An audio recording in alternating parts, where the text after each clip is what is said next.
We are living in interesting times, and times where leadership has never been so important. Arguably, at a political level, in many of our countries, we are lacking really strong, really courageous leadership. But over the last few years, in our organisations, in our schools, in our health sectors, we have seen evidence of extraordinarily courageous leadership. And so today, in honour of those courageous leaders, I just wanted to give you 8 examples of what courageous leadership really looks like. Firstly, having the courage to seek and receive feedback from others. That ability to listen to, accept and act upon criticism.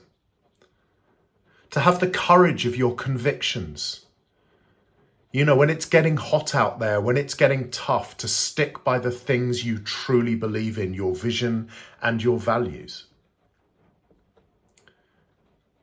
Being prepared to let go of things you are sometimes emotionally connected to things you feel are important to you, but realizing that actually there are alternative routes that need pursuing.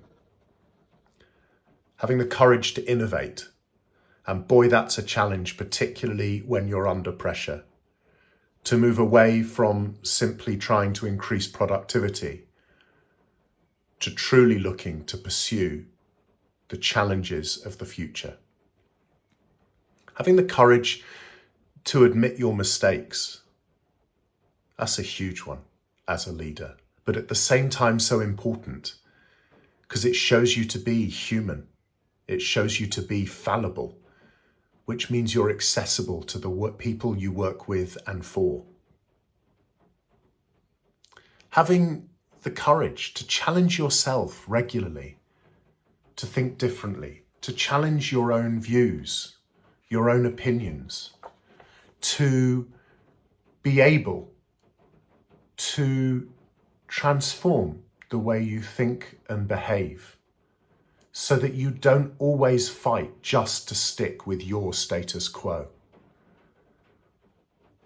Having the courage to have difficult conversations. You know, one of the great characteristics of a leader is the ability to grasp those conversations by the nettle rather than batting them into the long grass or trying to avoid them.